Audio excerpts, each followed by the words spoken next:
Our next speaker, Dr. Jacky Davis, is a member of Council of the British Medical Association, author, founder member of the national campaign Keep Our NHS Public, chair of Healthcare Professionals for Assisted Dying, and manages to find time also to be a consultant radiologist.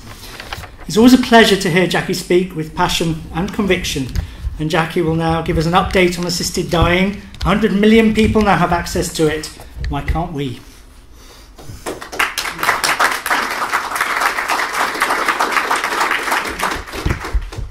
No pressure there, then. I better not give a lacklustre talk. No.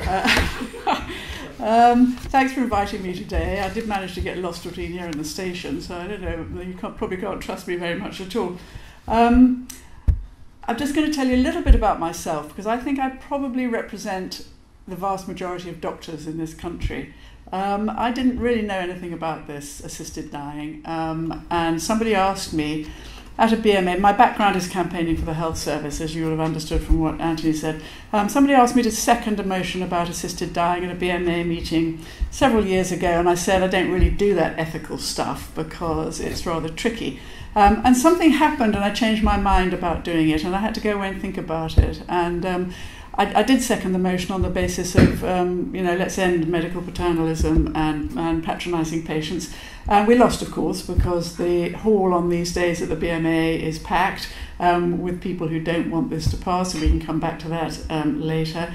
But it did make me go away and think about it, and I approached Healthcare Professionals for Assisted Dying, which is the medical subgroup of dignity in dying, and I will be asking at the end if there is any healthcare workers in the audience, if they want to join us. It doesn't cost anything, and I hope you will.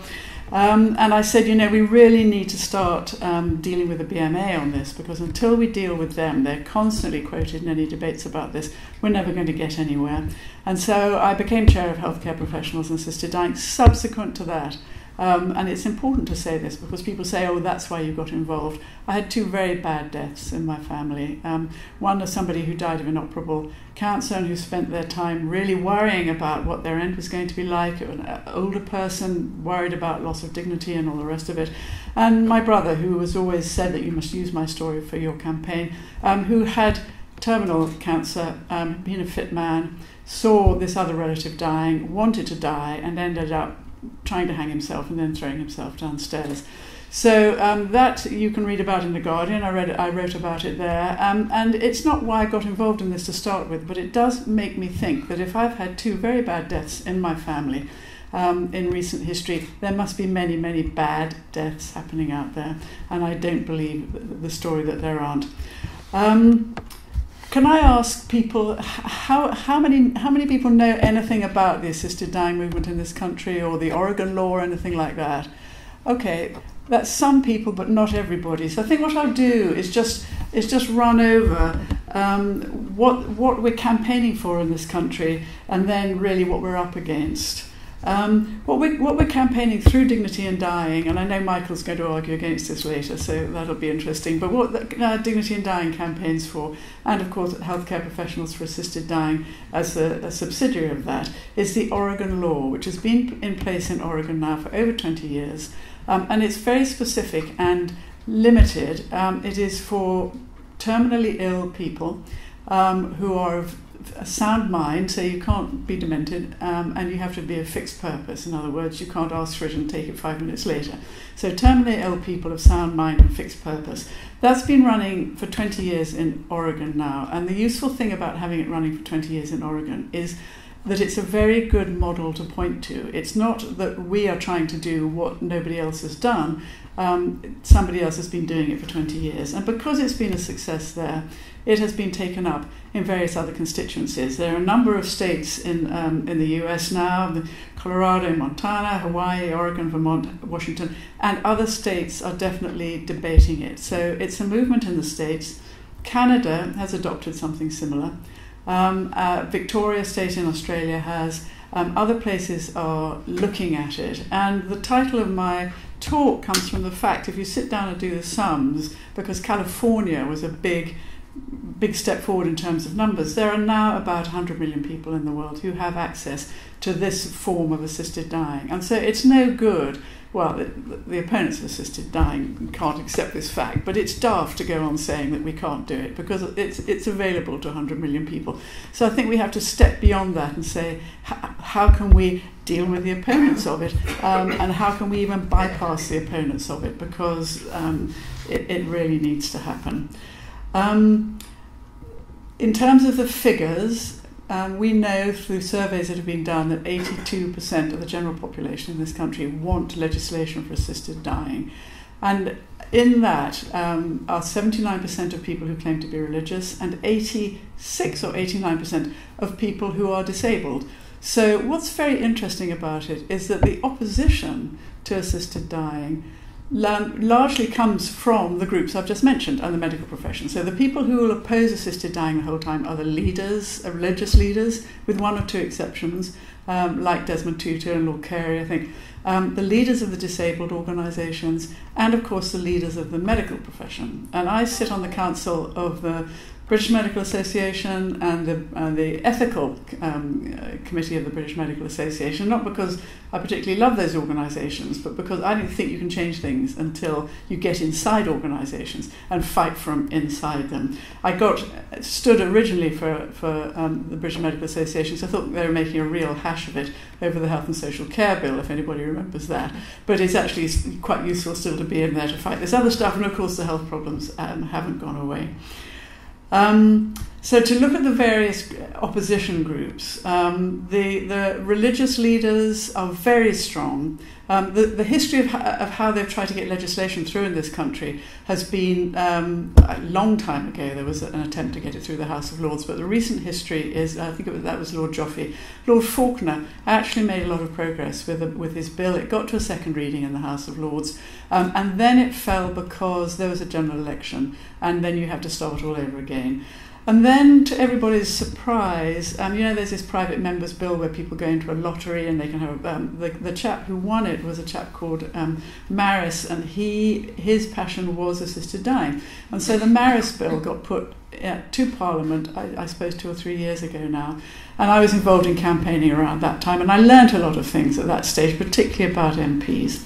And then after that, it's gone very quiet until recently, when Guernsey tried to get a law through. I don't know whether anybody noticed that in the papers.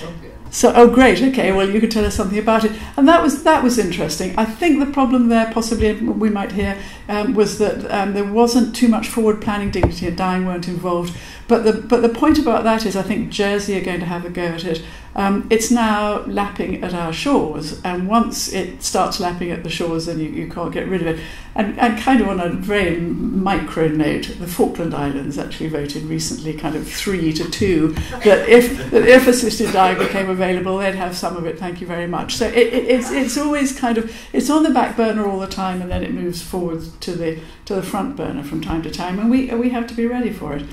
So in the House, when the debate took place in the House of Lords, bishop after bishop stood up and said what a dreadful thing this was. And so that was the religious contingent. Lord Carey upset everybody, of course, by saying he thought it was a rather good thing. But they probably didn't speak to him in the kind of bishop's dining room or whatever it was. But he's definitely a lonely figure. But we know 79% of religious people want this, so they're not representing the people who they represent. Same with the disabled. There are a couple of peers in the House of Lords who are wheelchair bound, and I'm sorry to say they come out every time and are very passionate in arguing against assisted dying. And the irony is it would not be available to them even if they wanted it, because assisted dying is for terminally ill people. And they're not terminally ill, but they seem to have no shame about throwing themselves into this argument and saying that you're demeaning our lives and you're making us seem as though we count for nothing. And we can come back to these arguments later because it is quite interesting. The BMA, of course, is my great passion. And the interesting thing about the BMA... Have we got any doctors in the room? Yes, we've got some doctors. Okay. For the rest of you, this may be slightly less interesting, but it is important about how we overcome the opposition, because what's happened in the jurisdictions where assisted dying has been introduced is that you have always had to get past the medical profession. In California they had to change their position, in Canada they had to change their position, and so one of the really important things that we have to do is to change the position of the British Medical Association.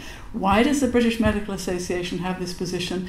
Because the policy of the British Medical Association is made once a year at an annual meeting which is attended by about 300 people. The agenda goes out, the Christian Medical Federation see that assisted dying is going to be debated, and of course they all turn up on that day. So the British Medical Association policy on assisted dying, which is a stance of opposition, is based on the votes of 300 people on a particular day.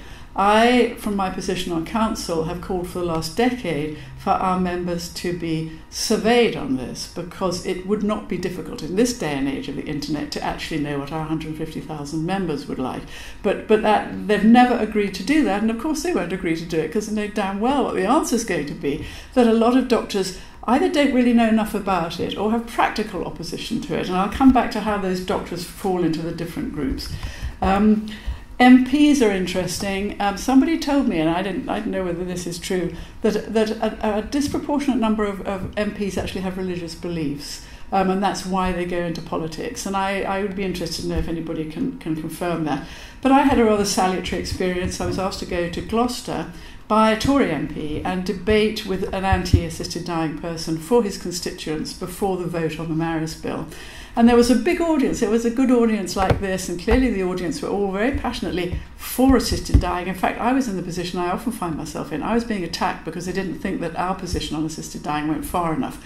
At the end of the debate, and the MP was chairing it, and at the end of the debate, a young woman put her hand up and said to the MP, "Well, you've heard what everybody thinks here, so how are you going to vote?" And he said, "Well, as an MP, I think my job is to look after the vulnerable." And that is always what people fall back on. I'll just touch on that a moment because it's very interesting. I work in a large, X-ray department, and one of our receptionists came up to me before the Marriage Bill and said, "Dr. Davis, you know something about assisted dying. Why is it so dreadful?" And I said, "Well, actually, why do you think it's dreadful?" And it turned out that she'd had a letter from her church, who was asking her to write a letter to her MP saying she was very worried about the vote that was coming up in the House. She was worried about vulnerable people. And that she wasn't to say that she'd been asked by her church to write this letter, and she wasn't to say that she was writing from a Catholic perspective because it was her Catholic church. And I said, "That's very interesting, Mary. Do you think I could see that letter?" She would not give it to me. She was too frightened to give me that letter. So you'll have to accept my word. But it was such a bizarre story. And that is what's going on. And the two big arguments that people use when they want to argue against assisted dying are slippery slope and vulnerable people. And of course, the good thing about having the Oregon model to present to people is there's been absolutely no evidence of either of those things happening in any jurisdiction where the Oregon model has been in place. What we know is my predecessor at Healthcare Professionals for Assisted Dying was a fantastic man called Ray Tallis. Has anybody ever come across him? He is a hero of mine. In fact, we went on to write a book together about the health service, but that was a different issue. And he nailed what goes on with some of these people, and he called it fibbing for Jesus. And it's a fantastic phrase because it absolutely nails what people do. Fibbing is perfect because it's never quite lies, but it's cherry picking of statistics.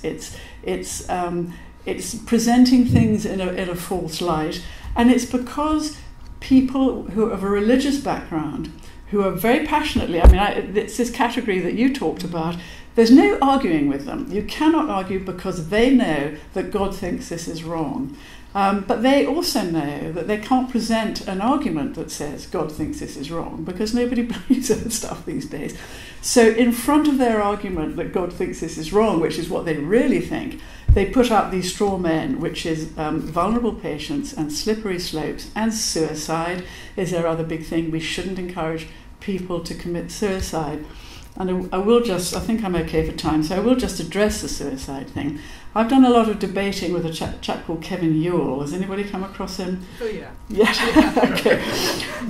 Somebody recognises him with some vigour. He's an interesting fellow because his shtick is that he's actually a lecturer in history or some such, but he's an atheist or slash agnostic, and he's very passionately against assisted dying. His arguments are all over the place, but one of the things that he does argue is that we should not be encouraging people to commit suicide. That's wicked. It would be much better, he says, if in fact it was all fudged behind closed doors, because we shouldn't be seen to be encouraging suicide. To which I think our movement would say these people are not committing suicide. There was when the 9/11 happened. I don't know whether you remember. There was actually footage on social media. People jumped off the roof of the Twin Towers because they could see what was coming. They looked down and there was a towering inferno and no one was going to rescue them. And apparently there was a debate afterwards about whether they had committed suicide in terms of recording their deaths. And the argument was these people did not commit suicide. I mean, technically, sure, they jumped off the roof, but in fact they saw that death was coming, that it was intolerable, and so they chose to do that. And I would argue that that is what people do who accept an assisted death when they know that they're about to die. There was a woman in California called Brittany Maynard. I don't know whether anybody followed that case over there. And she pretty much single-handedly turned around the debate in California. She was a young woman in her late 20s. She just got married. She was a very nice-looking and very very engaged with social media. And she got a brain tumour. And she was pretty much told that, we can make you live longer, but we can't make you live that much longer. And she started campaigning for assisted dying in California when it was still illegal there. And what she said was, I'm 29 years old, I've got a brain tumour, I don't want to die, but I'm dying, and I want to be in control of my life at the end. And so that is not suicide, that is somebody looking for an assisted death. Because one of the other big arguments that is used about the criteria that are there for the Oregon case is that, 6 months, doctors can't prognosticate that accurately. Some people, they might think they're going to live 6 months, but in fact they might live another 9 months. Or anybody know Laura Finley here? She and I were at medical school together. So she's, Laura's a very nice woman, but she is passionately against this stuff, and she will she's a palliative care physician. She worked passionately all her life for palliative care, but the palliative care people are the big opponents of assisted dying. And she will say, people might live longer than 6 months. I don't care, it's irrelevant, it's another straw man. Because these people are not people who want to commit suicide. These are people who want to live as long as they can until they don't want to anymore. And so they will, the vast majority of people in Oregon who ask about assisted dying do not go on to take it. It's 0.3% of deaths in Oregon. And I think, quite a number of people will inquire about it. It facilitates the discussions around death, but a very few people actually end up taking it. And those people will not take it until the very last minute when they think, actually, now I've had enough and I don't want any more. And a lot of people, the majority of people who take it are actually in hospices, because another argument that is used, particularly by the palliative care community, who see, not all of whom, but many of whom see assisted dying as a kind of insult to their profession, that we can manage these people and there's no reason to do it. We know that a percentage of people cannot be helped, even in the best hospice by the best palliative care people cannot be helped. And not everything that people don't want at the end can be dealt with by palliative care people. If you're worried about loss of dignity, as my relation was, if you're worried about, as my brother was then paralysed from the waist down with spinal metastases because he had a renal cancer, it may be that that's just enough for you and you want to call it a day at that stage. And it's not for the palliative care people to say, actually, no, we disagree with you. And it's back to that medical paternalism again. I think I'm nearly out of time here, but so what we're doing is, I think the argument needs to move beyond, is this a good idea? Because if 100 million people have access to it, a lot of people think this is a good idea, and 82% of people in this country think it's a good idea. It's just that it's a fight to get it here. Did anybody see the film Suffragette? And what was really interesting about Suffragette was right at the end, after the credits had rolled, came the figures about who got votes for women and when they got it. And I was really surprised, actually, because votes for women started out in Australia and New Zealand in 1890 something or other, and then it rolled around the other countries that got it. And then when did we get it? I can't remember. 1920, after the First World War. So it was an unstoppable movement, but it sort of crept along a bit.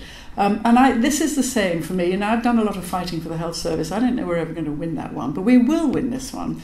We will win it because it's just taking hold around the world, and it's the right thing to do. It's a question of how we get there a bit faster. One of the things we've got to do is get hold of doctors. And perhaps in the discussion I can talk about how I think we can get hold of doctors, because having talked to a lot of doctors, they really fall into perhaps three groups. There's the group who are passionately against it, doesn't matter what you say to them. There are the group who don't really know anything about it and haven't thought about it because they're way too busy doing everything else in their lives. And there are a group who know about it but don't know that the practicalities of it. So for instance, with GPs, there's a whole spectrum of people who will say at one end, right, I'm going to finish in less than 5 minutes. The people will say, oh my God, I'm going to be inundated with patients and I don't know how this works, and there'll be loads of paperwork and I can't deal with it all. And at the other end will be people who say, I'll never see one of these cases, and when it turns up I won't know what to do. And the truth is, in fact, if you extrapolate the figures from Oregon, it would be one patient every GP practice every 7 years. So it's much more likely to be, I won't know how to deal with it when this patient turns up, than I'm overwhelmed with these patients. And of course, there are very practical answers to this. We could have a regional team, a bit like the Marie Curie team or something, who were experienced in dealing with these patients, so that you would still deal with your own GP, but that your GP would be advised by people who would come in and who knew how to do this. So there's loads of practical ways around it. And they're the people we've got to go to. If you get the BMJ, the BMJ is unashamedly on side. I've had several articles in there about this and why the BMA needs to change its position. Also the Lancet did a very good piece on this. Richard Horton did Fibbing for God on this. So we've got a lot of backing, and we just have to start bypassing the BMA and the other people to get on board for those who are medical are the Royal Medical Colleges, of course. And all we want, just to finish now, is neutrality. I don't want any doctors to come out and say doctors' organisations to come out and say we're for this, because there are too many doctors who feel genuine problems with conscience, and of course there would have to be conscience clauses like there is for abortion. We only want you to say, look, we're listening to our patients. 82% of them want this. Let the people who want to make this work make it work, but don't let it stand in the way, because that's just denying. That's just not listening to our patients. And as doctors, we should always be listening to our patients. So it'll happen. It's a question of how to get it happening a bit faster. And thanks very much.